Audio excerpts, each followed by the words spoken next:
The skies darkened from the massive void ships in orbit, from whose cargo holds drop pods with the warriors of the kin poured down like black rain. Ground-based mobile fortresses of the Hecaton breach the enemy's barricades, while enemy shells ricochet off their hulls. Nearby, light vehicles maneuver to outflank the enemy and open fire on enemy strongpoints. After the fall of the outer defensive positions, teleportation signatures flash across the field, and the armoured infantry rush into battle. The fiery barrage intensifies. The hulls of enemy war units melt from energy beams, and living forces evaporate under the onslaught of plasma volleys. Guided by a unified purpose, the warriors assess the level of danger and eliminate one threat after another. Chthonian berserkers and heavily armed Hearthguards break into the shattered fortifications and eliminate anyone foolish enough to be in their path. Quite rapidly, the battlefield is left with nothing but scattered bodies and the spoils for which the kin had come. Today we shall tell you about them, about the squats, more precisely about the Leagues of Votann, for the term squat carries a connotation of lowliness. Our tale is about the proud representatives of abhumans who once, along with the rest of humankind, settled the core of the galaxy. About those who aided both Horus and the Emperor in the bloody battles of the Horus heresy. About those who waited 30 years to return to the Grand Warhammer. About the kin of the Leagues of Votann. Kin are short, well-built, sturdy humanoids. They have settled an enormous number of worlds near the galactic core. Although these planets cannot boast a high population density, they are far more developed than the worlds of the expanding Tau or the degenerating Eldar. For millennia, they have repelled attacks from hostile races, sometimes trading with them, and more rarely fighting in their ranks as mercenaries. Each generation is born with the help of a machine called the Crucible, which uses vast arrays of genetic information to create a stable and diverse population. Their numbers are also bolstered by Ironkin, machine intelligence housed in mechanical bodies designed to assist their flesh and blood brethren. To the kin, this mechanical intelligence is an equal member of their galactic society, both in peace and in war. It is unlikely that any race in the galaxy can match the kin in terms of bodily resilience, spirit and intellect. They are tireless and extremely conservative, making them implacable enemies and valuable allies, for a representative of another race has little chance of persuading them otherwise. Family, society, and the survival of their species come first for them. Thus, if a partner's motives clash with their interests, the deal will be swiftly terminated, and both sides easily turn into arch-enemies. Since the kin are distant descendants of void mining fleets, their code of honor is a direct reference to the duties of hard-working miners. For instance, they strictly monitor the timely replacement of filters, ensure that weak seams do not remain unnoticed, and check that water tanks do not leak, as these very oversights can lead to catastrophic consequences during void travels. It is also imperative not to overlook the valuable resources hidden within asteroids and other celestial bodies. Such negligence would deprive the crew of essential materials needed for the repair of equipment or refueling of the ship. Laziness and wastefulness are considered the gravest sins, as they can lead to the demise of the entire crew. Bitter experience has forged within them a genuine culture of frugality, in which they find strength and unity. However, this way of life has earned them a reputation among other inhabitants of the galaxy as grumpy, selfish hoarders. All kin, except for a few outcasts, are members of their lineage. These formations vary in number from several dozen to several thousand or even millions of kin. Every soul born in the Crucible is bound by strong familial ties that surpass the devotion to a banner or idea. During the periods between their void travels, they train within the domains of their lineage, infusing simple terms like domains with hidden meaning. This word could refer to various architectural structures, systems, and locations.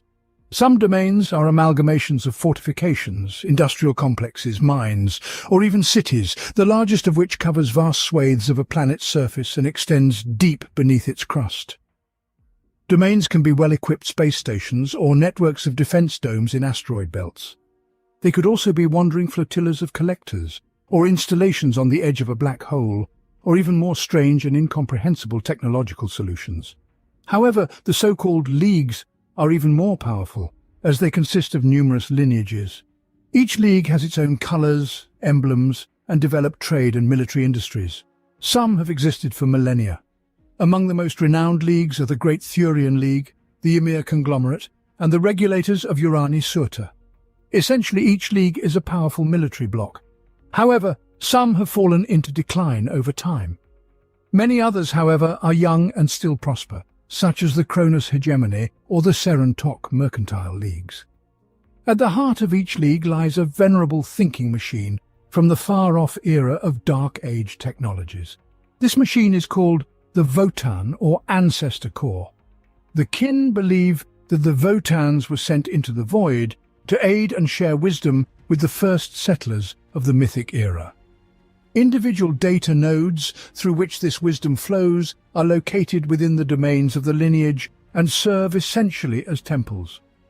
Over time, these machines have aged and their thinking has slowed, yet they are still revered by the kin, as they serve not only as vast repositories of knowledge, but also as a means of communication with their ancestors. In the society of the kin, those who can communicate with the Votanns are held in special esteem. They are called Grimnirs, or living ancestors.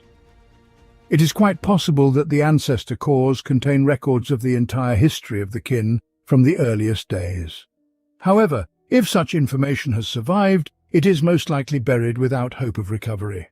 Consequently, even the perpetually meticulous and pragmatic kin are forced to admit that their ancient history is transforming into myths.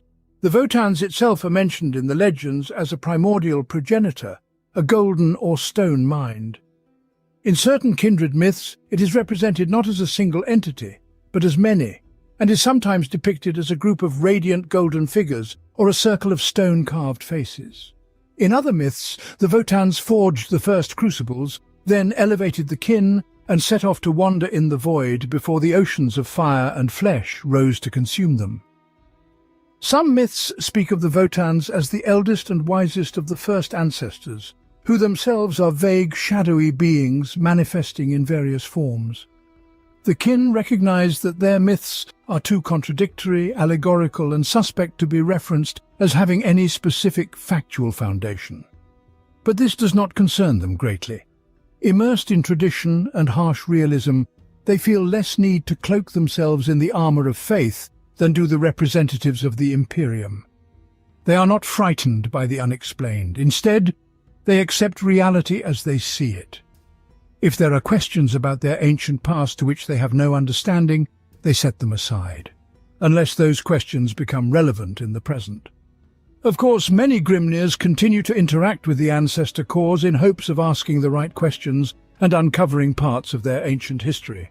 However, most do this out of curiosity and thirst for knowledge rather than out of any existential necessity. Despite all this, there are certain moments of lost history considered indisputable facts. They call these the first truths. The first truth is that their most ancient ancestors left their homeworld thousands of years ago, that the kin were cloned people from the very beginning, and that the crucibles were with them from those earliest days. Another first truth is that the ancestors of the kin began as miners, prospectors, and scavengers, tasked with exploiting the wealth of distant stars. History does not provide an answer to why the kin did not return to humanity's domain. It seems the choice of habitat was a deliberate decision. It is during this period that the last mentions of the first ancestors and the ancestor cores can be found, along with the first mentions of them as Votanns. It is believed that the Votanns tempered the kin both physically and spiritually. Some sources claim this was done in response to a perceived threat. Others suggest it was to prepare the kin for settling a new harsh home at the galactic core. From a practical standpoint, cloning endowed the kin with denser musculature and sturdier skeletons, a high count of red and white blood cells, exceptional internal strength, and astounding physical endurance. They also experienced some metaphysical changes not visible to the naked eye. The fact is that their souls do not shine as brightly in the warp as the souls of ordinary humans. They do not exhibit uncontrolled mutations. Only those with special abilities can activate the so-called barrier technology, which allows psychically active kin to interact with the empires. For this reason, cases of chaos possession among kin are extremely rare. Some races even suggest that this is the reason for their conservatism and stubbornness. It is believed that when cloning a generation of kin, the gene forges take as a basis a set of gene mutations and phenotypic manifestations from the general gene pool. Essentially, each kin has their own template. This is called a clone's kin. Even those kin who carry psychically active genes are not psychers in the literal sense of the word. Like a lantern with closed shutters, the aperture of which has been opened slightly wider than usual, their souls shine slightly brighter than those of other kin. But this difference is crucial for working with the so-called barrier technology. Staffs of the ancients, ancient amulets, and many other artifacts. These technological devices come to life at the touch of a psychically active kin, emitting a soft hum of energy and shimmering with a cold spectral light. Kin capable of manipulating the flows of warp through protective devices are called embers. They are able to create phenomena similar to those produced by true psychers of other races, but only with the careful and skillful use of barrier technologies. Moreover, cloning templates endow them with the ability to see in infrared and other energy spectrums, to increase resistance to extreme temperatures, gravitational fluctuations, and radiation. Some kin exhibit unusual coloration of the iris or skin, uneven subcutaneous layers, chemical body odors, and a range of other signs that, for the Imperium of man, are reasons for a negative attitude. For the kin, these are considered signs of valuable abilities and are prized by the cloning guilds as the chosen of the ancestor cause. These are sacred to the kin, just as gods are to more spiritual races. They serve simultaneously as oracles, exemplars of ancestors, and partially sentient hyper-intellects, thus becoming objects of veneration akin to religious worship. No league would risk harming a Votann, and any kin will unhesitatingly give their life to protect the ancestor core. According to custom, the kin never speak of their sanctum to outsiders. They freely mention the name Votann, but never reveal either its significance or its deeper meaning. The Votanns belong to the kin, just as the kin belong to the Votann. There is no place for outsiders in this relationship. Partly this occurs because a superstitious outsider might misinterpret the ancestor core as a deity or demon. The servants of the Adeptus Mechanicus will unambiguously deliver swift judgment. In truth, the best definition for the Votann might be as a machine intelligence so complex and powerful that it borders on the supernatural. Their self-organizing databases and quantum information storage contain all the data a race might need to thrive in the depths of space. Weapons specifications, standard template constructs, scientific and philosophical knowledge, genealogical data, military theory, and survival strategy. These are but a fraction of the wealth of knowledge buried within the machine consciousness of the Votann. The consciousnesses of the ancestor cores shine so brightly that the wayfaring ships of the kin use them as localized beacons in the warp. This is another reason the leagues of Votann do not speak of the Votann to outsiders. Unfortunately for the kin, access to the wisdom of the ancestor cores has become increasingly difficult over millennia. Whoever created these machines, it seems unlikely they were ever intended to continue operating independently for so long. Perhaps they were unprepared to grapple with the intellectual or moral dilemmas or galactic truths they have had to face. More and more diligently gathered information was copied into the mental archives of the ancestor cores until they became overloaded. As a result, the questions posed to the Votann began to require them to upgrade their own subroutines through self-regulating evolution, requesting additional information and mechanical augmentations. Excessive communication with the living minds of the kin led some Votann to develop strange behavioral quirks, akin to rudimentary personalities. The answer to a given question might come after centuries and may even be provided in an interrogative form. Information that was not accessed regularly might vanish into the data layers of their mental architecture, alongside vital facts and details. Day by day, the Votann become more ancient, capricious, and a burdensome weight for their devotees. Strangely enough, the cultural customs of the kin might inadvertently have contributed to the decline of the ancestor cause. The Votann have long held the responsibility of regulating genomic data, even as the population of the race has grown exponentially. Possibly the most demanding part of this information is the brain data of countless generations of deceased relatives and ironkin. Likely, this custom was once part of the same routine in which the bodies of the fallen were recycled for nutrients and raw materials.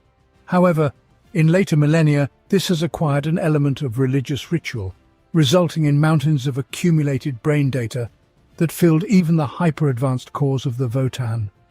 All kin desire to reunite with their ancestors after death, giving their bodies and minds to the Votann, with the hope that their experiences will enrich the machine's intelligence and aid future generations of their people. This places immense pressure on individual kin, compelling them to live up to the ideals of their forebears, encouraging them to illuminate new dark corners of space that no kin has ever seen, and to participate in battles across the galaxy.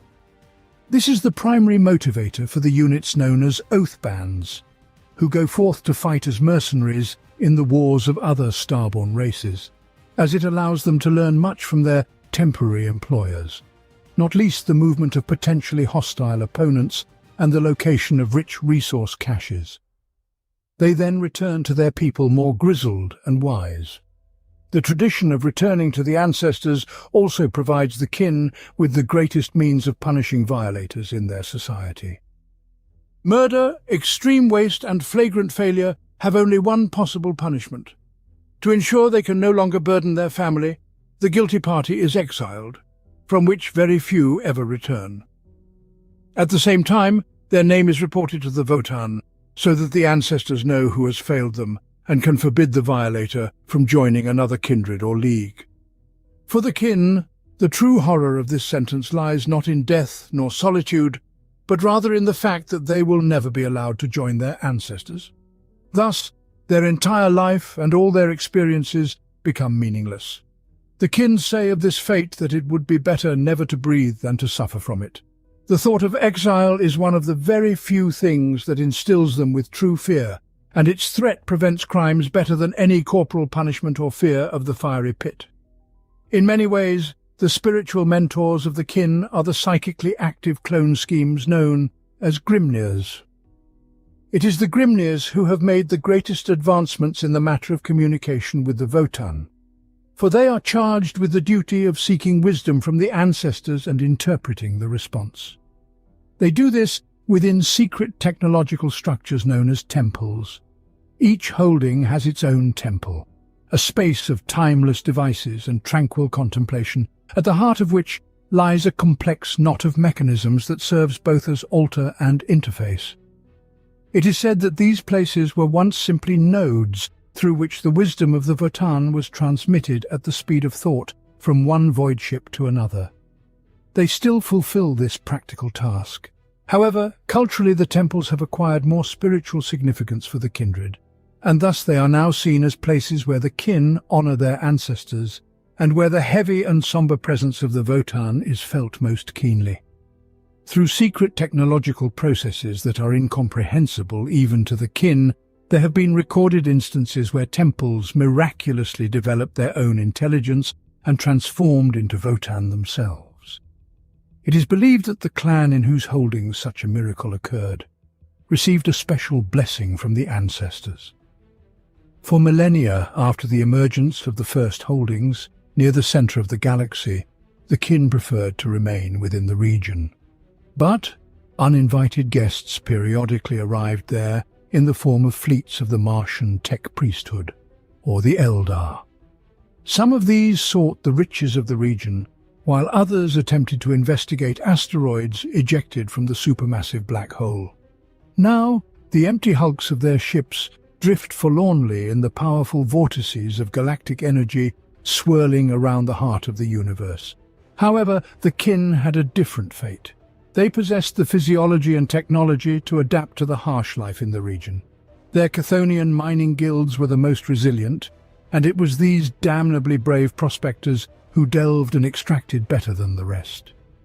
In the light of bloodied stars, Their particle gatherers literally dissected newborn stars from within, and then reprocessed the harvest to isolate highly active elements that many could not even dream of. The void ships of chthonic size literally carved planets apart, then erected processing stations on stone umbilicals several kilometers long. Cosmic radiation and belts of hard particles, older than the war in the heavens, were drawn into massive plasma conductors and captured with atomic scoops, then reprocessed into materials necessary for the kin's survival. Leagues formed one after another. Ships, scorched by solar winds, plied the trade routes from planet to planet. On populated worlds, more and more clan holdings were erected. Life was hard, but their endeavors were richly rewarded, and the kin clearly saw their advantages in worlds where other intelligent species could not survive. However, this does not mean that the Votann leagues did not seek to venture beyond their native region. The bravest sought to establish trade relations with other species. Moreover, in the kin's culture, there is a conviction that in order to honor the ancestors, one must live a full life and study all that can be studied. This was sufficient reason for kin fleets to appear in the expanses of the galaxy. For this same reason, the kin became mercenaries in the armies of various races. In this way, they amassed enough knowledge to offer the Votann. In the intervals between expeditions and trade deals, the leagues encountered various great powers of the galaxy, but such contacts were limited to skirmishes between one fleet and another. The kin preferred to remain silent so as not to reveal the extent of their clan's holdings in the galaxy and concealed information about the Votann. This led to many in the Galactic Imperium mistaking a particular clan or league for a previously undiscovered xenospecies. Even Imperial archives are unable to answer how many nomadic fleets of unclassified xenos and discovered enclaves of abhumans are in fact kin. However, they are quite well known to the Imperium by the derogatory term squat and are classified as abhumans. This spares them from the stigma of being labelled as xenos and places them alongside other representatives of the Imperium of mankind. It is known that the Tau mistakenly referred to them as demiurge. The Eldar dubbed them the Ancients Heliosi, and other xeno races called them Nostari, Grom, or Kreg. The kin regard all these pseudo-classifications with a mix of amusement and contempt. Their own records speak much of confirming connections with ancient pre-imperial representatives. Yet the leagues of Votann prefer caution in their dealings with the Imperium, and neither the God Emperor nor the Omnissiah have ever been regarded by them as deities. Thus, the squats prefer to keep their distance from all the blessings of the Imperium. Behind them lies only death, stagnation, and decay. Alongside research, trade and mining operations, the kin fight in innumerable wars. A disproportionate number of campaigns have been fought against orcs, who remain their most hated enemies. The crude but resilient green-skinned civilizations thrive in the core of the galaxy as well as the leagues of Votann. Their destructive nature is the complete antithesis of everything the kin value. Squats look upon the adherents of the dark gods with disgust, but they rarely have enough time to fully expel them from their region.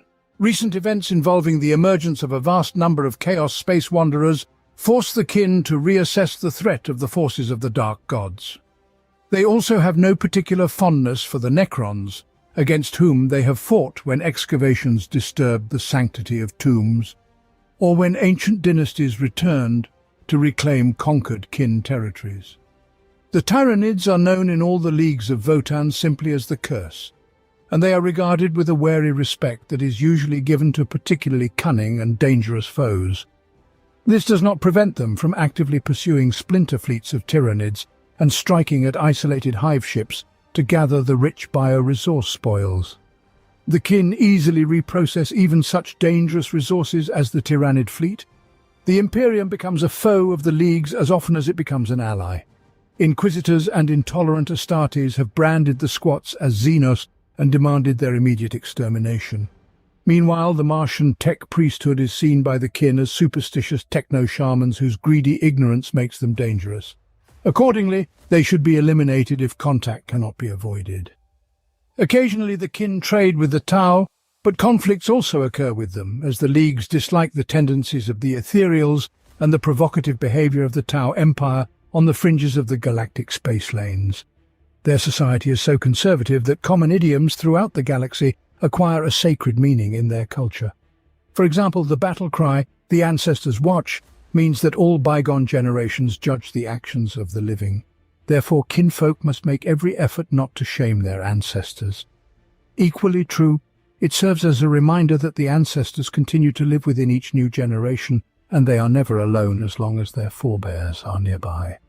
There are many other truths, such as the description of the cosmic valor of their race in the simple statement, "The void flows in our veins." By this they mean they have been starfarers since the earliest days of their existence and consider themselves outstanding in this field. Their spacecraft tend to be enormous in size and starkly simple in design. Even the smaller barge-class Bastion or Citadel corresponds to the cruisers of most races in terms of armor, shielding and firepower. When navigating real space, they use electromagnetic scoops to power hydrogen ramjet engines, which literally dot the hull of the void ship. When it comes to warp travel, the kinfolk use warp engines and Geller fields which surpass the technology of humanity in reliability. Each ship is commanded by a Void Master, an experienced captain proficient in all aspects, whose physiology is augmented with auxiliary capabilities. Every ship has an Ironkin Wayfinders, whose accelerated logic cores allow for the contemplation of possible routes through the madness of the warp, and avoid psychic interaction with entities.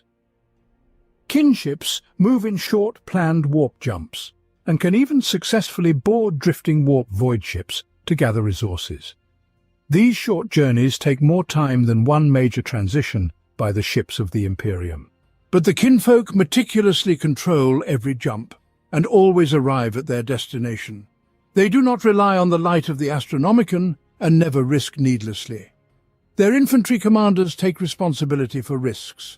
Squat warlords possess a unique talent called the Eye of Ancestors. Their leaders cast a piercing gaze at the enemy and identify the highest priority threats. This ability allows them to calculate where enemy fortifications are weakest and determine the amount of resources to be applied in each situation to balance success and expenditure. Squats are highly pragmatic, so it is completely normal for them to leave the battlefield if it's clear that victory would come at high cost and the reward is not valuable enough. This does not mean they are poor warriors. Kinfolk soldiers tend to loud battle cries, marching songs, and possess grim gallows humor. They see no cowardice or dishonor in retreat, understanding that the victory at all costs is the lot of fools. However, they have enemies whose actions literally test the nerves of the kinfolk and insult the leagues of Votann by their mere existence, and they commit horrific acts and remind them of their presence repeatedly. Upon encountering such enemies, the squats quickly forget their pragmatism and are prepared to sacrifice the lives of hundreds of kin just to reach the irritant. In such moments, the leagues unite into alliances of vengeance and take oaths to fight together until the complete annihilation of the enemy or until they perish themselves. To an outside observer, such behavior might seem exceedingly unusual, but the concept of avenging an offense has long been deeply rooted in the culture of the kin and is as natural as, for instance, breathing. In their view, ancestors would harshly condemn anyone who allows the existence of such sworn enemies. The blood ties of kinship remain with the kin regardless of whether they reside within their domains or travel among the stars. Between them, there exists an understanding that runs deeper than words. This communion of thoughts and actions firmly binds their armies, and might appear to outsiders as a form of low-level telepathy. Each kin has its own name, but they are chosen in different ways. Some are named after an ancestor credited with founding the kin. For example, the including Scalfi's kindred, the kindred of Narun, or Vikat's kin. Others are named after a defining feature of their domain, such as the kin of Dark Echo, Thousand Stars, or Iron Canyon. Strangely enough, some use simple names like the kin of 6 or the kin of 11D, while others can boast of names assigned according to their line of work, like the kin of Starfarers or the kin of Orc Slayers. Sometimes they mix these principles, resulting in names like the Yots, Black Pillar's kindred, or the kindred stoic of Nightgulf. Beyond loyalty to their people, the culture of each kin is based on 4 pillars. The first is the hearth. This refers to the fire that burns at the very heart of the domain and serves as a reminder of the times when all kin roamed the vastness of space aboard enormous ships without a homeworld. The hearth is a blazing reactor that powers the defense of the domains, providing light and life. It is said that its fire burns within the breast of every squat, and will only extinguish in the event of their total downfall. The second pillar is the forge. Here, the kin forge weapons, equipment and tools, as well as create vehicles and technologies. The forge can be a small industrial workshop somewhere in the planetary depths, or it may occupy all decks of the enormous Munifactorum ship, be located in the voids of an industrial asteroid, or be mounted on the grav platform of a powerful station. The third pillar is the temple, tended by the living ancestors. The temple is concentrated wisdom, for it is here that Grimnirs interact with the cores of the ancestors. The final pillar is the crucible, whose cloning technologies ensure the continuance of the kin, and whose ancient devices are protected by sworn orders of Embirs. The governance of each kin takes place from a massive spherical chamber called Spacaronda.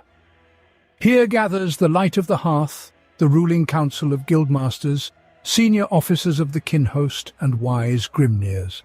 Despite the strong bonds of brotherhood, the members of the council are extremely stubborn and prone to heated arguments, as they are capable of easily agreeing with someone else's opinion, especially if these are disputes between the guilds of kin. The guilds are so tightly woven into the kin society that they can be compared to ore veins in rock strata. Essentially, it is an association that includes kin who engage in some specific activity within the domain. Each guild is led by guild masters who set the standards for accreditation, the expected level of craftsmanship, profits and tithes. The most outstanding guild masters also attend the Hearth Council of Spacaronda. Joining a guild is voluntary, but members of this association look suspiciously at free labourers who work solely for themselves. The latter in turn look with sadness at the entrenched guild members. Theoretically, guilds were created to maintain fair competition, which is based on skills and abilities rather than kinship ties. In practice, however, large guilds often strive to extend their influence beyond the domain of the kin.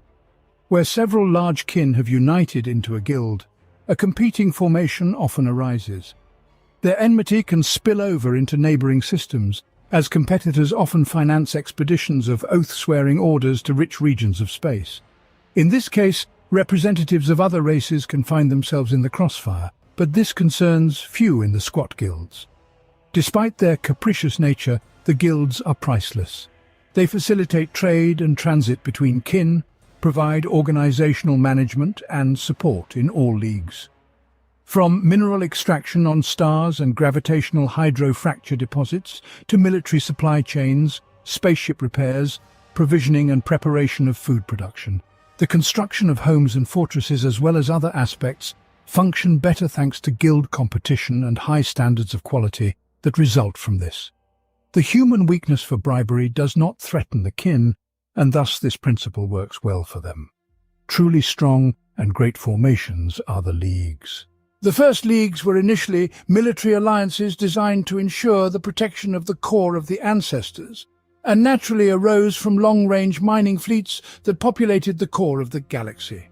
Soon enough, the leagues transformed into mutually beneficial allied organizations comparable to stellar nations. The colors and banners of these domains smoothly migrated to heraldic designs. Thus, every kin belonging to a league has the right to display these schemes and symbols in any way they deem appropriate. Of course, provided that it evokes the proper respect. The military forces gathered into a strike fist of the league are called the kin host. In the numerous armies of the squats, elite Einhirs, artillery and war machines, as well as auxiliary forces such as the Hernkin and the Chthonian mountaineers, all gather into numerous oath bands. When a league's kin mobilize for full-scale war, they are commanded by the Kinhold's Votannical Council. This military command organ consists of the most senior and respected heroes. It often includes the High Carl, the Forge Master Brockiers, who lead all the Brockiers, the Grimnir Lord who oversees all their peers in their communion with the Votann, and other high-ranking authorities among the kin, such as certain guildmasters and their assembled advisors. However, the Botanical Council usually convenes only for the most serious conflicts, typically when all the kin of their domain face direct and potentially existential danger. At other times, parts of the kin host's forces may go to war under the leadership of junior groups of leaders, such as Carls, Brockier Ironmasters, Living Ancestors, or even fleet commanders. The backbone of the kin host is comprised of line soldiers, among whom are the so-called hearthkin. These are stalwart soldiers who possess secondary civilian professions and interests on which they focus during peacetime. However, they train with the rest of the kin host just as rigorously as elite warriors of other races. Since the kin do not engage in anything unless they are ready to do it to the best of their abilities, all this training and dedication demonstrate that the hearthkin boast excellent discipline and high combat skills. A recruit cannot join a hearthkin squad until they have passed a series of stringent trials. Those kin who aspire to join the line soldiers are usually particularly resilient, quick in thought and action, recover swiftly from injuries and wounds, and are capable of seeing in low-light conditions. Many hearthkin are afforded the advantage of augmented organs or limbs, neurolink chips, ocular targeting implants, and other useful enhancements. The kin's forges prioritize the manufacturing and equipping of their soldiers above their duties of maintaining holds and constructing void ships. Thus, hearthkin go into battle in tempered void armor, armed with a variety of weapons, bolters, autoguns, and ion blasters. Those soldiers who distinguish themselves undergo additional training to wield specialized weapons such as the L7 rocket launchers or the Etakan plasma emitters, or to serve their comrades as scanner operators and communications officers. Should a kin demonstrate particular determination and a knack for leadership, the command appoints them to the position of Thane, which roughly translates as squad leader. This is both a great honor and responsibility, and the newly minted Thane always strives to live up to the trust placed in them. Field medics are commonplace among the kin. They undergo specialized training to provide first aid. Additionally, they are taught engineering skills to assist damaged ironkin. These machines possess powerful intelligence and are capable of imitating the social behaviors of the kin so well that they have fully integrated with their flesh and blood relatives within the League society. Each ironkin is composed of a cortical stack and a unique mechanical body. The physical structure of the cortical stack integrates microfield generators, rendering it practically invulnerable. Their body is designed to perform one of many social roles, whether it be a generalist specialist, a strategic advisor, a shock trooper among the hearthkin, a member of a mining support unit, a cargo luger, a combat pilot, or any other role needed by the Society of the League. An ironkin's body is as personal to them as a flesh and blood body is to any organic being. When damaged, it requires repair rather than simple replacement, as with an uniformed machine. In extreme cases, the integrity of the cortical stack is prioritized. If the body becomes too severely damaged and recovery is impossible, the ironkin enters a dormancy state and sends a distress signal within the nearest leagues of the Votann.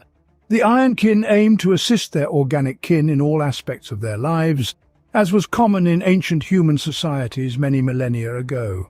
However, the ironkin are not slaves to their organic counterparts. It is in their nature to find the niche they best fill within the League society, and then perform that role to the best of their abilities. Therefore, they can only mimic the emotions and motivations of their biological kin.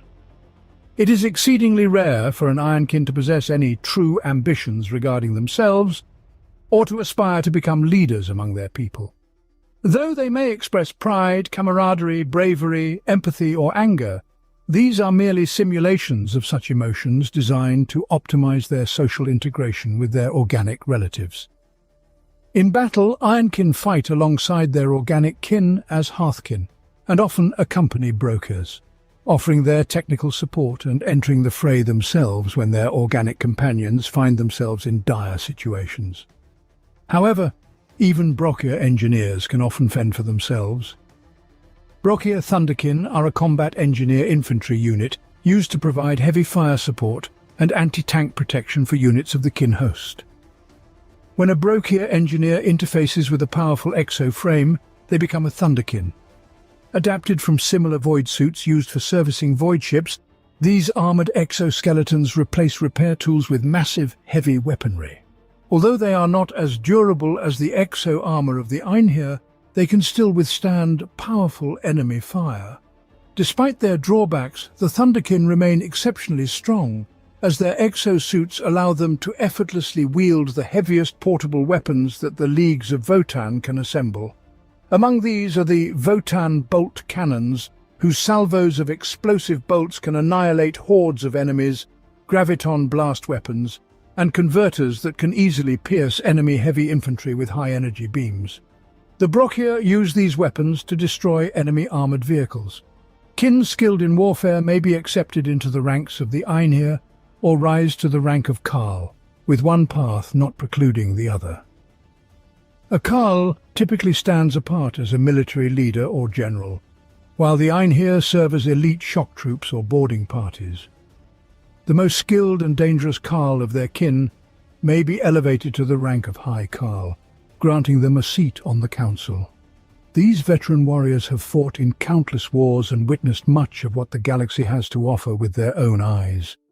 They can assess the battlefield situation at a glance and, relying on their bitter experience, can select priority targets with pragmatic efficiency. Being named the High Carl of the entire kin group is a tremendous honor and an enormous responsibility. These heroes act as supreme warlords, instructing their subordinate Carls and serving as the final word in grand strategy. To earn this title, a candidate must be more than just an exceedingly capable warrior and an indomitable battlefield leader. They must also demonstrate their cool-headedness for strategic command at planetary or even systemic theaters of war, as well as their ruthless proficiency in often harsh calculations of warfare. Among their kin, it is said that one should never expect compassion from a High Carl, but should always expect common sense and confidence. However, if a kin remains on the path of the Einherjar, their destiny is to become an elite warrior.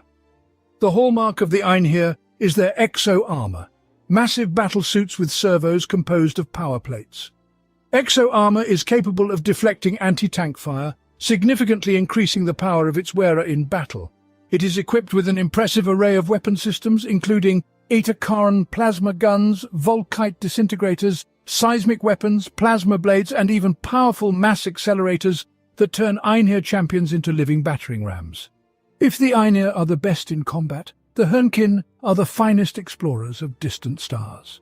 Their sturdy boots have left imprints in the ancient dust of numerous lost moons. These pioneers swept across all the blistering plains and carnivorous jungles of uncharted worlds. The bands of the Hernkin leave their kin behind for decades, venturing into the dark expanses beyond the farthest trade routes or uncovering the secrets of worlds long declared lost or forbidden. In many galactic cultures, such a role of the Wanderer might fall to outcasts and loners, becoming synonymous with rebellion against constraining social structures. But not for the kin. To become one of the Hernkin is a high honor among the leagues of Votann. These tireless wanderers render a great service to the Votann, for they can witness incredible phenomena, unveil sinister galactic mysteries, and endure countless adventures. All these experiences ensure that they bring back a wealth of new knowledge to the ancient core. The leagues of Votann greatly benefit from the efforts of the Hernkin, as they can forewarn of an impending threat. Moreover, they find potential trade partners for their kin, chart void navigation channels, explore viable regions for settlement, and discover valuable resources that can be utilized in the future. However, it is not easy for them to spend extended periods away from home. There is always the danger that misfortune will befall them and they will never return. Or they might be forgotten altogether and therefore never reunite with their ancestors. The fact that these brave scouts are willing to take such a risk speaks volumes about their character and the kin's drive for survival. The Hernkin take pride in the chance to endure such harsh trials. In the end, They're bound by unique bonds of friendship that could only form among pioneering bands. The leagues ensure that their Hernkin are equipped as well as possible and prepared to face various dangers. Guild branches supply the bands with the most advanced and formidable reconnaissance ships. Their hermetically sealed suits are complemented with an impressive arsenal of weapons, along with a range of field generators, survival gear, and panspectral scanners. The scanners are useful both in reconnaissance and combat. They can detect an incredible range of energy signals, so the Hernkin are rarely caught off guard, even by the most cunning or omnipotent enemies. These same systems find hidden deposits of minerals, after which a Hernkin marks the location with a radio beacon and transmits the data through networks of satellites and relays to the command of the League. Following this, the Chthonian guilds take over. If the Hernkin are exemplars of their race's drive for survival, then the Chthonian mining guilds embody their militarism and acquisitiveness. Fearless in the pursuit, protection and collection of resources, the Chthonians do not consider the danger. They simply get to work. They challenge the mightiest gravitational whirlpools, anomalous fields in meteor impact zones, irradiated gas and dust clouds, and plague-stricken planetoids.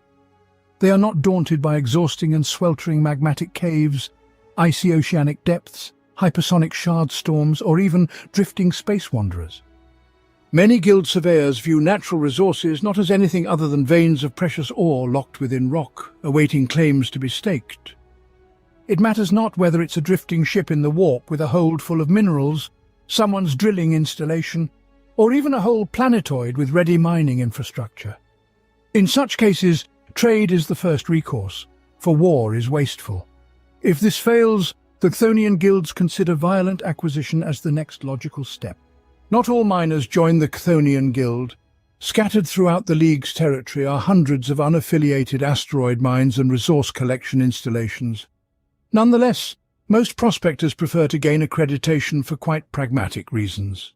Most Chthonians are wealthy enough and command their own fleets of fortified ships, giving them an edge in the fierce competition for the richest corners of space. Guild-affiliated kinsfolk are already adapted to the cold, possess extraordinarily dense bone structures, exceptional resistance to harmful radiation, and the ability to perceive esoteric energy spectra. In addition, they willingly undergo repeat surgical procedures that augment them with reinforced cranial plates, advantageous bionics, synthetic organs, and other mechanical adaptations that help them survive in the most extreme conditions. The most resilient among them are called luggers, those literally capable of bearing more on their backs. Resource extraction is typically on a grand scale. Tectonic rifts upend mountain ranges, shatter worlds, and stars grow dim under the influence of Chthonian stellar siphons. A phenomenon humanity views with superstitious dread. The Squats refer to it as mining through atomic exploration and trans-etheric reincarnation. Zones of active combat also pose no barrier to their resource extraction. The Chthonians unhesitatingly drop atmospheric engines, force shield generators, and heavily armoured excavators for their kinsfolk to use in protecting mining sites. The Chthonians themselves take delight in fighting side by side with the Hernkins as sappers, combat engineers, indomitable line defenders, or foot soldiers. Chthonian berserkers in particular revel in the opportunity to turn their thunderhammers and heavy plasma axes against enemies to prove themselves the most enduring lugger. Another no less significant unit in the Kinhost is the Oath Band. This military formation has a highly diverse composition. It can include warriors of various types such as Hernkins, Hearthkins or Chthonians. They band together into a unit and swear an oath. The size and tactical composition of the Oath Bands are not restricted.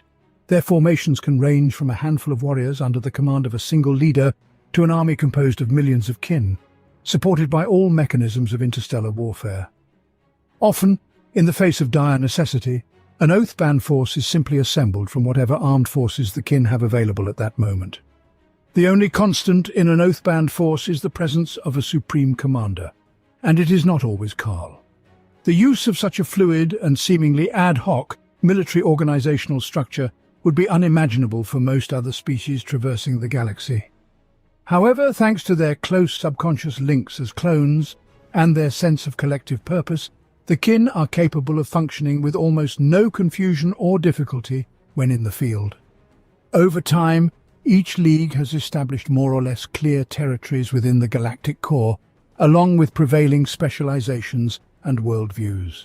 The Great Thurian League is not only one of the original leagues of Votann, but also one of the largest. According to the latest counts, the Great Thurian League numbered over 200 allied kin. Among themselves, they boast enormous flotillas and nearly endless ranks of kinhost warriors. The formation's development is overseen by powerful guilds as the Ingvari Combined Logistics, the Starstriders Mercantile Confederation, and the Chthonian Guild of Kadok. This league owns major flourishing strongholds such as Crimson Gulf and the Irvim's Bulwark. They are famous throughout the galactic core for their immense size and impregnable defenses. Meanwhile, some of the legendary heroes of the kin lead the Great Thurian League's forces to war.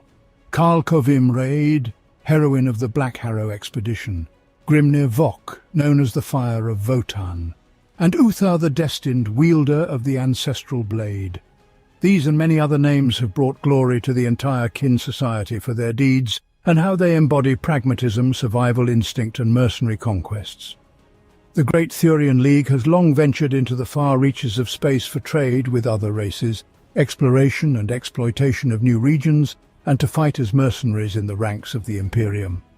However, the recent emergence of the Orgvajar warp storm on their northeastern border has forced the League to take a more aggressive stance.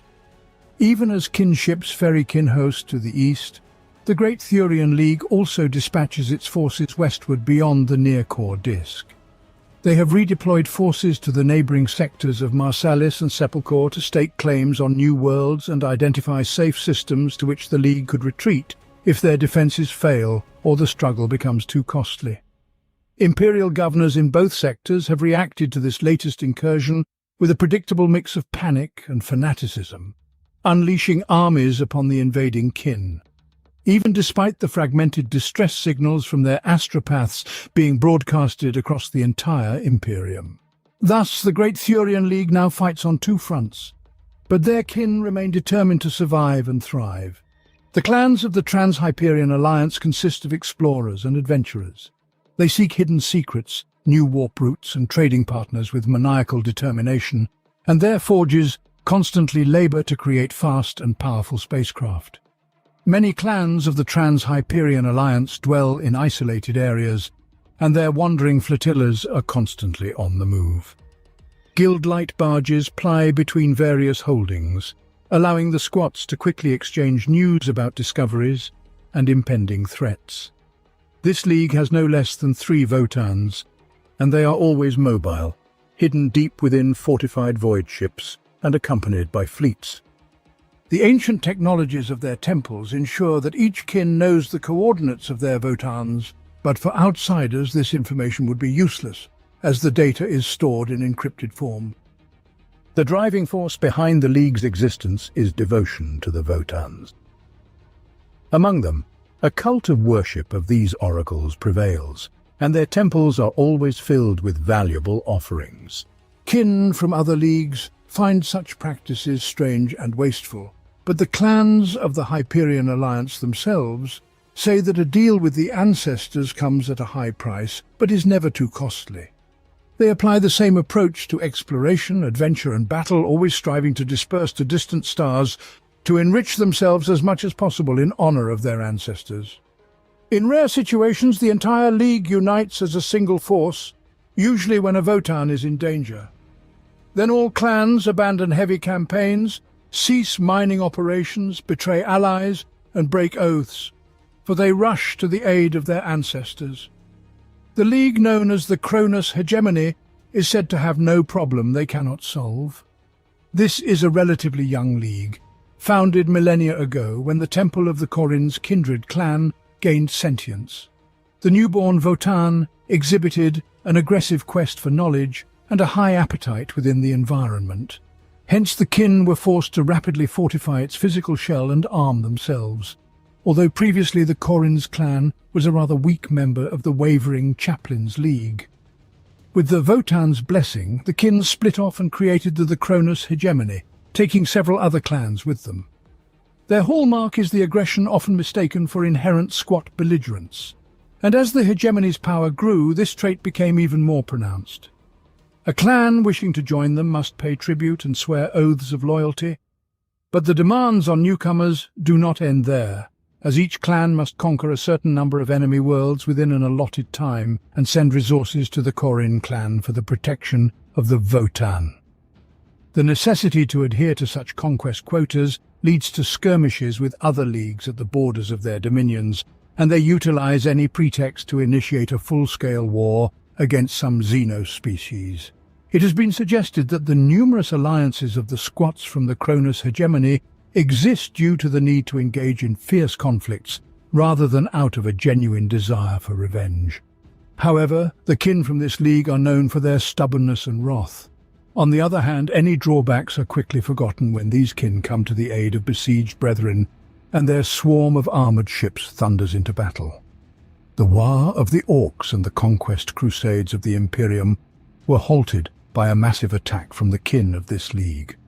Since the appearance of the Great Rift, the Cronus hegemony has not wasted any time and has been conquering territories belonging to various Xenos. They are guided by a single principle. The ancestors need them to survive, so they believe they have the right to take anything they want, preferably by force. The kin from the Urani Surta regulates league have a reputation for being able to survive in any conditions. They have long held a strip of contested territories on the southern fringes of the galactic core. On one border, they encountered the awakening Necrons of the Samnok dynasty, whose lord claimed the world of the Squats, and from the fractured stars, they were attacked by Orcs.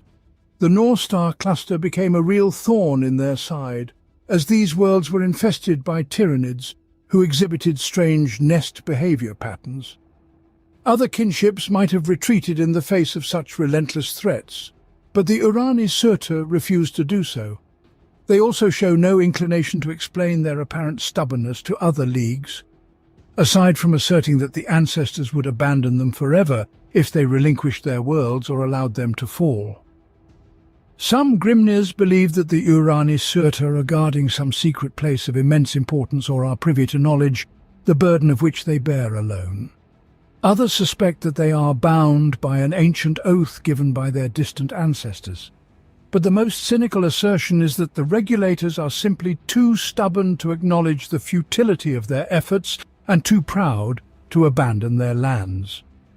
Members of the League are not concerned about what others think of them. They simply do their work and reluctantly accept newcomers into their ranks after a series of painstaking checks and secret meetings. The kin are devoted to their cause and the League and refuse to tolerate defeat and the periodically ensuing despair.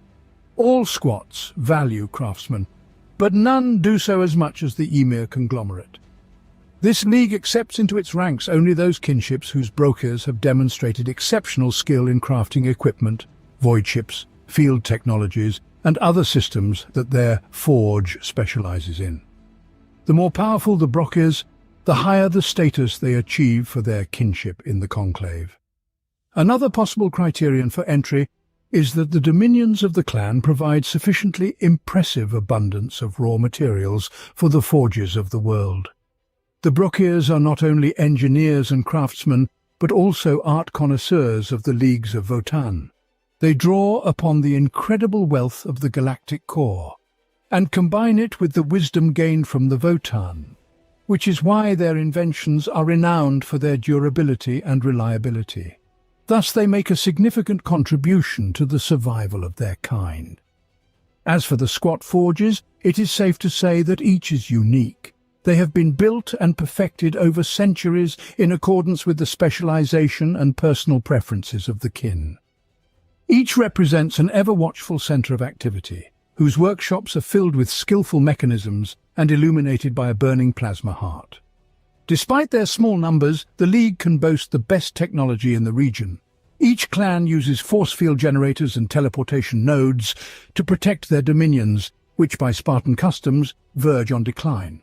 However, their kin host can boast advanced technologies that are characteristic only of elite units in other leagues. Even before the Great Rift's opening, Some of the squats of the Emir conglomerate often visited regions of imperial space. There they traded with various empires or bartered for resources rare to the galactic core. Recent events have compelled them to double these efforts, as some of the wealthiest clans were cut off by warp storms. Their forges cannot be left forgotten and dusty. This requires a new wave of war campaigns through the warp. Besides overseeing the work of their gear-driven helper robots, each Brochure takes pride in creating their own devices and applies their own ingenuity combined with rigorous field testing. It is believed that this is how they honor the Votann. Each Brochure develops an individual style, the elements of which are successfully adopted by other Brochures, and over time the crafting methods spread through an entire clan or league. Thus, the kin advance the known technologies that were inherited from the first mining fleets. However, there are principles from which the kin do not deviate. For example, they place a key emphasis on the reliability of their products, as well as on utility and efficiency. Therefore, their weapons and armor are often devoid of decorations and items of ritual significance. Besides the well-known leagues, there are less influential formations that balance on the brink of failure or have already hastened to take their places in the dusty pages of forgotten history. One such league is the Typhon Styx Protectorate. This is an ancient and well-established power block. No league can boast larger or more fortified bastions in its dominions than Typhon Styx. The Protectorate of Typhon Styx always strives to make itself impregnable to enemies and invaders. Their oath-band units adhere to steadfast and ruthless strategies, advancing from one fortified position to another and allowing waves of enemy counterattacks to break against quickly erected ramparts and tanks entrenched as temporary bunkers. Without exception, every holding of Typhon Styx is heavily fortified. They are constantly being improved by the hard-working brokers of the League. The League was once fairly renowned in the galactic core region, but over time their strength and influence have swiftly waned. The situation worsened when the Shrine of the House of Corinne gained self-awareness and transformed into a Votann, leading to a schism and the formation of a new League. It is hard to say what this formation represents now, but it is evident that they are very weak. A similar fate befell the conglomerate of Baelor Atal, but their Votann did not evolve, but rather degenerated to the level of a shrine and turned into clusters of complex cogitators with which the Grimnirs interact with the ancestral cores. To witness such a dreadful fall is a grievous fate, and the houses of the conglomerate of Baelor Atal still mourn their loss, their influence swiftly diminishing as a result. The Votann of the League, known as the Grand Orion Compact, also did not survive. It was destroyed by the Orc Warbus Marbok during a grand wash on the League's holdings. However, the survivors did not fall victim to grief, but transformed into the largest vengeance unit in the history of the Leagues of Votann and declared a 500-year war, which did not end until the last of that Wach perished. The industrial complex of Gulo. This is an extremely mercantile and expansionist league in the galactic core. They are considered unparalleled in the field of void research and terraforming of new worlds. Gulo controls a broad belt of territories that curves counter-rotation toward the southern areas of the galactic core. This league constantly seeks to add new star systems and planets to its already impressive holdings and knows how to turn even the most barren worlds into productive and valuable assets. The kindred of the Gulo League spend almost all their time and energy maintaining trade routes and ensuring the movement of their convoys and large cargo ships and escort vessels along them. This league includes several extraordinarily large and powerful Chthonian mining guilds, whose influence is such that they are effectively the rulers of the Gulo industrial complex. Little is known about the other smaller leagues, but the tragic history of the Emberg-Egnir block is well known. They found themselves in the path of a splinter tendril of the Hive Fleet Leviathan and fought to the last when the Tyranids encircled them. Beneath the surface of one of their worlds lay hidden a Votann, but the bitter irony is that after the slaughter of the kindred, the Tyranids did not touch the Votann, as it is not an organic form of life. The accumulated pains and despair of those who fought, died, and were returned to their ancestors to protect their bodies from the hungry maw of the swarm flowed into the thinking machines of the Votann, driving it to madness. The sorrowful tale of the maddened core still passes from mouth to mouth, and everyone knows not to sail the Imperium currents to the light of the flickering beacon of its tormented mind. To ensure that the fate of the Votann Emberg Egnir does not befall them, every league pays close attention to their equipment. The most common type used is the Void Suit. It is worn in all the leagues of the Votann and serves as an exemplar of the kin's serious approach to technology. The suit is reinforced with bastium alloy threads and equipped with a thermo-regulated radiation-shielded underlayer. Thus, the suit serves as armor and in combination with a helmet becomes a full-fledged spacesuit for operations in the void of space. It is studded with connectivity relays to which everything from exoframes to reinforced void armor is attached. Another technological feature peculiar to the warriors of the Votann Leagues is the tactile impulse calibrator, commonly called the Hunter. This module establishes a link between firearms and their bearer and can initiate the minuscule impulses of gravitational assistance to reduce recoil during shooting and stabilize the weapon even while firing on the move. Combined with the natural muscular fortitude of the kin and their excellent level of training, the Hunter modules are highly effective in fire combat. The standard armor for line soldiers is the so-called Void Armor. It outfits almost all the warriors of the Leagues. Armor provides its wearer with multi-layered protection against environmental impacts and a complete suite of sleek scanning and communication equipment. Void armor consists of hardened, articulated segments attached to the Void suit. It is made of magnoferrite weave and often reinforced with adamantium and supplemented by microfield generators for greater protection against enemy ballistic fire and directed energy weapons. Exo-armor is a type of massive, heavy infantry armor with servos that serves as the hallmark of the personal protection used by the elite Einheer troops of the Leagues of Votann. Its inch-thick armor plate provides personal protection equivalent to, or even surpassing, that of the Terminator armor worn by the Adeptus Astartes. The firearms wielded by the kin bear a superficial resemblance to many Imperial weapon technologies. The roots and origins are the same. They stem from the forgotten epochs of the post-Dark Age of technology. However, the kinsfolk's weapons surpass the Imperium's counterparts in nearly every respect, ranging from ballistic weapons like the Autok Bolter model to directed energy weapons like the Hylas automatic rifle. The kin employ superior materials and craftsmanship in their fabrication. Some families of weapons, such as the Vulcanite firearms, have remained unchanged in design for many millennia. Others make use of energy sources that humanity has yet to harness or that are banned as technological heresy by the religious dogma of the Adeptus Mechanicus. It was kin who first introduced the Imperium of the Ta'au to ion weaponry, although to this day they reserve the finest examples of this weaponry for themselves. An indisputable fact for the kin is that in war against such Xenos as the Orcs, firearms do not always prove effective. With such foes one must engage in blade-to-blade combat and swiftly claim victory in the ensuing melee. Their close combat weapons embody this ideal. The kin widely employ integrated plasma fields to create the blades of swords and axes or to form the blades themselves. Such melee weapons penetrate physical shields and body armor with equal ease, reducing the opponent to charred chunks of burnt flesh and bone. Even more brutal is the weaponry designed for crushing bones and skulls. Warhammers, mauls, or even just reinforced armored gauntlets employ so-called mass driver technology, which enhances the force of their strike and generates a powerful shockwave far exceeding what the weapon's sheer force would produce. This wave shatters bones and maims all who are unprepared to meet it. Perhaps the most terrifying kin melee weapons incorporate dark star ore, mined on the fringes of dead zones. This harmful material emits a universal damping field that deactivates organic, metabolic, and even electromechanical functions upon contact. It is integrated into kin weapons with the utmost precision and used with equal seriousness.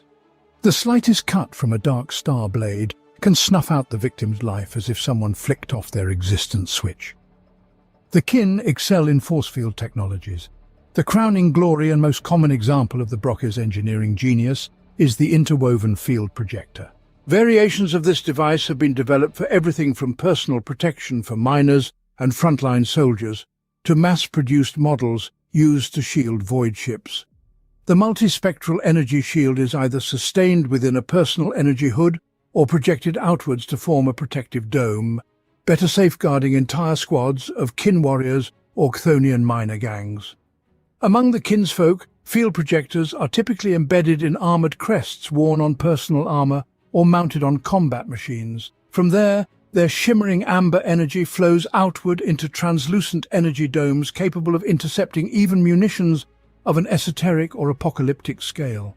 The greatest upheavals came to the leagues of Votann with the emergence of the Great Rift at the dawn of the era Indomitus, and consequently, the proliferation of numerous warp storms throughout the galaxy's core. Warp storms, Augver, Torol, Og, Cyclop, and other distorted vortices swallowed star systems, exterminated many clans, shattered centuries-old trade routes, and disrupted stable warp courses. And many leagues were either suddenly brought to battle readiness or fractured into warp-torn territorial fragments. However, the kin do not acknowledge the Great Rift as a singular phenomenon, so as not to give such a great threat a mystical overtone. Instead, they prefer to name the greatest warp storms that emerged in the galactic core, regarding each one as a separate danger that must be endured and overcome. But when the waves of the warp swept through the galactic core, even worse manifestations followed. Celestial bodies that had remained stable for long periods suddenly began to behave differently. Pulsars turned into predatory horrors, gravitational waves changed direction, and black holes dangerously expanded and revealed fangs of dark matter.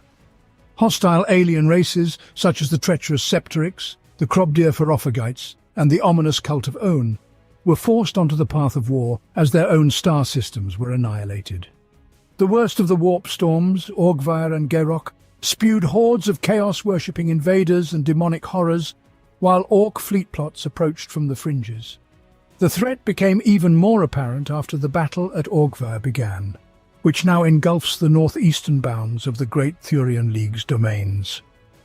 The Thurians gathered all their armed forces to confront the new threat.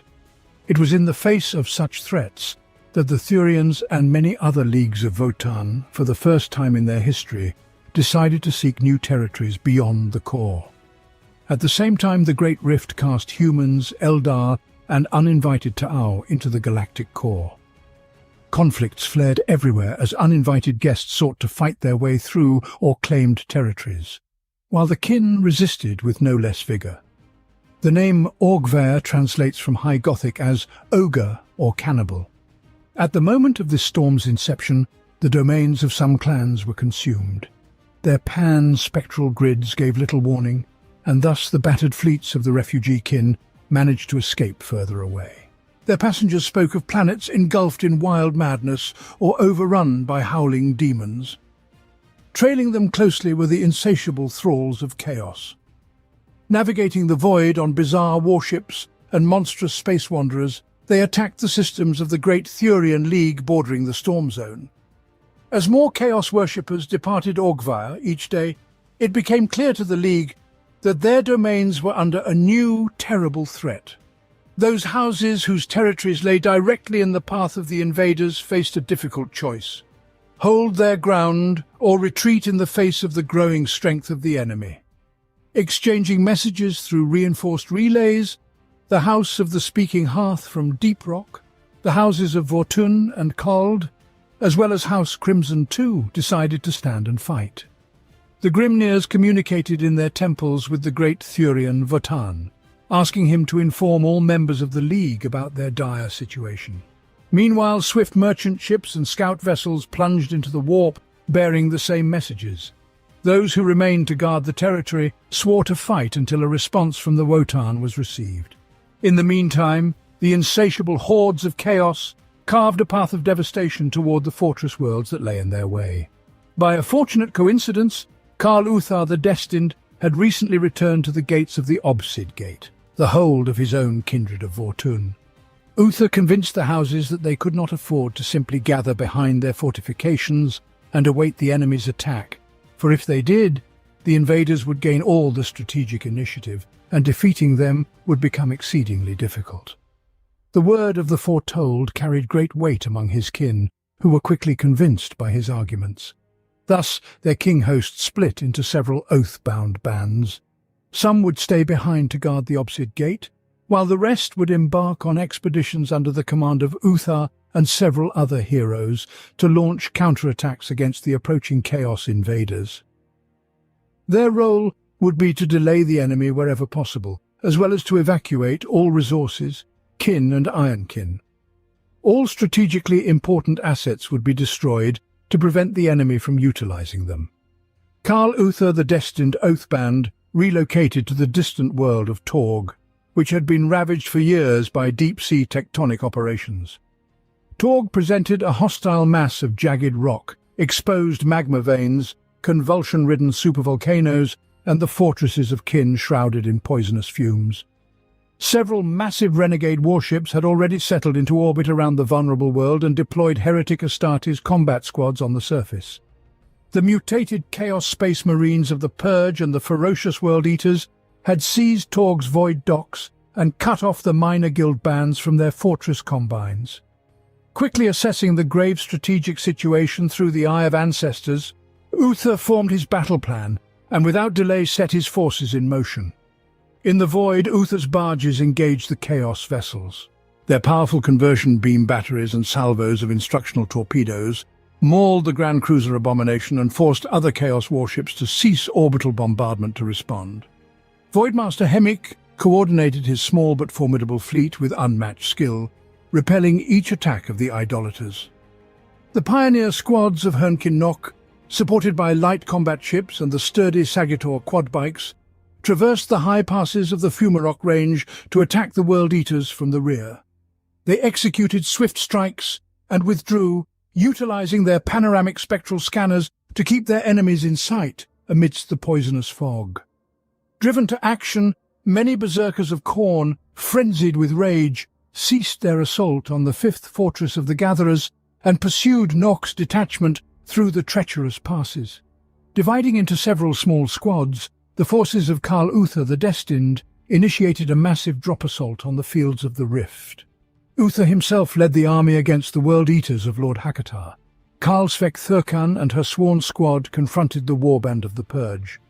As both sides unleashed a torrent of orbital fire, the two boiling battles escalated into storms of close-range firefights and brutal assaults. While the enemy fought in the north, Grimnir Khone led elite Ainir and Hearthkin squads to evacuate the Chthonians from 3 fortresses. The Guildmaster and a vast number of raw materials were loaded aboard the Hecaton land fortresses and the armoured carts they hauled behind them.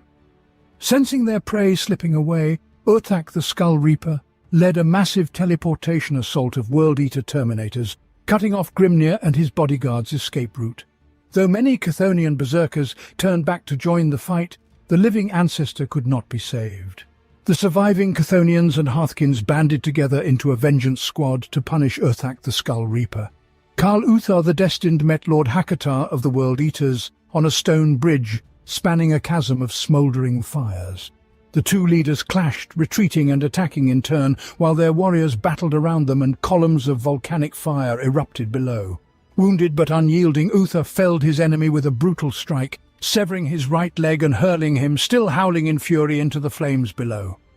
Over several hours of rapid armoured warfare, the majority of the kin's resources and assets were loaded onto ships, and Uther commanded a full withdrawal from Torg. The fleet departed to the enraged howls of the World Eaters, who accused the kin of cowardice. Yet they cared not. The squads of the Great Thurian League withdrew in perfect order, and the Voidmaster Hemik delivered one final devastating volley at the enemy flotilla, scattering their formation before commanding a retreat into the fray. Save for the tragic death of Grimnir Khone, the assault was successful, but the extensive combat zone in Orgvair grew ever more perilous and brutal with each passing hour. The Great Thurian League faces a great battle ahead, and Uther the Destined will yet be needed. Throughout their history, the Squats were renowned for their valor and courage, and only recently have they become known as the Leagues of Votann. For a while their race was considered extinct, at times mistaken for Xenos, but this often worked to their advantage, as it helped keep their stronghold at the core of the galaxy a secret. The Leagues of Votann were also observed in various parts of the galaxy during recent events against the space wanderers of Abaddon, known as the Arcs of Omen.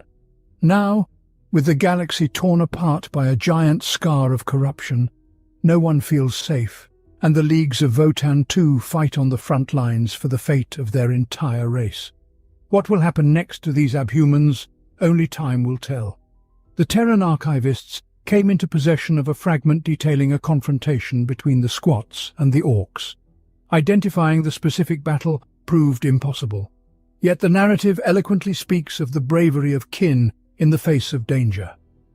Yacht Grendok was seated in the assault compartment of the Hecaton land fortress as it roared into combat. Thane's squad of Hearthkin were around him, strapped in with safety harnesses that helped them endure every jolt as the land fortress pushed through the ruins, paying no heed to the incoming fire.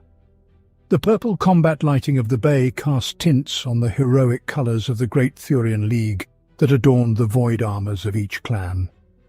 Their league armours were presented in the traditional style worn by the kin for millennia, and Yot's heart always fluttered when he saw his warriors adorned in such a manner.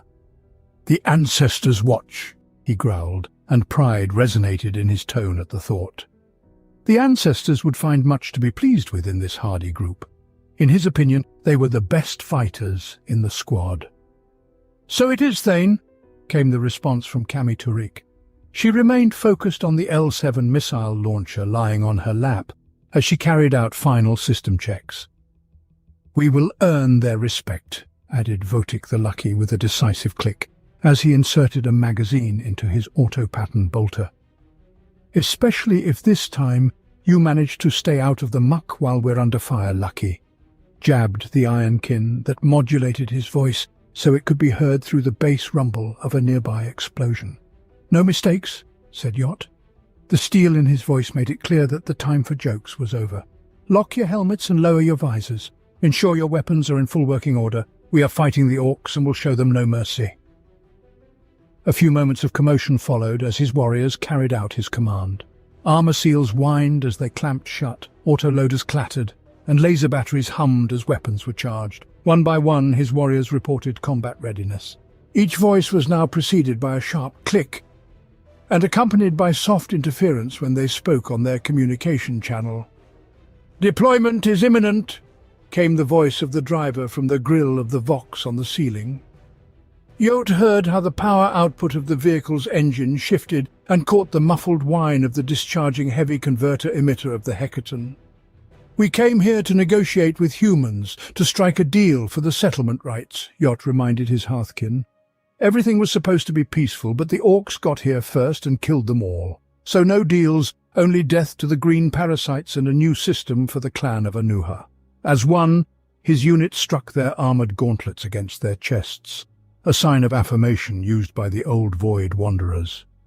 Kavim's brother band was preparing to strike the Orcs who had taken over the old industrial belt of the humans, to stop the invaders from deploying their war tanks.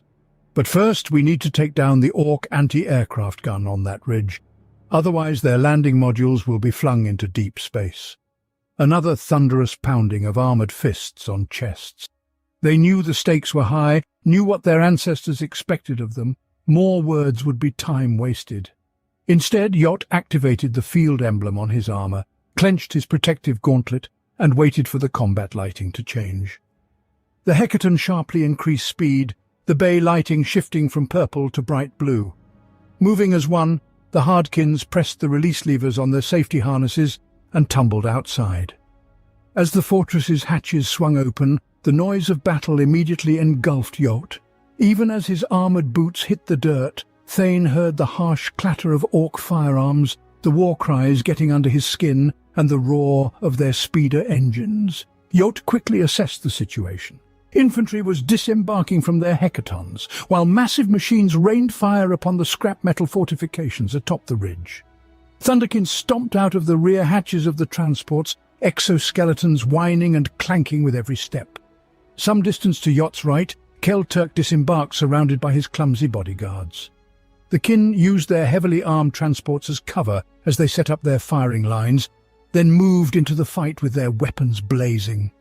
Several hundred yards up the slope, Yot saw Orc anti-aircraft guns with barrels ominously pointed at the sky, partially covered by barricades and debris.